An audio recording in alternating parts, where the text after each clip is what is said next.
Did we just find the oldest Starbucks in the world?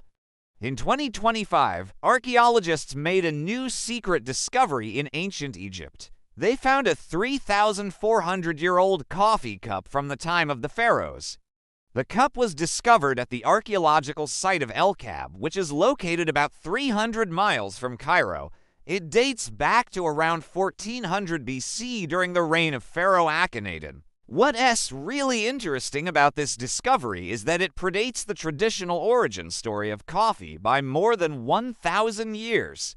You see, for centuries, it was believed that coffee originated in Ethiopia.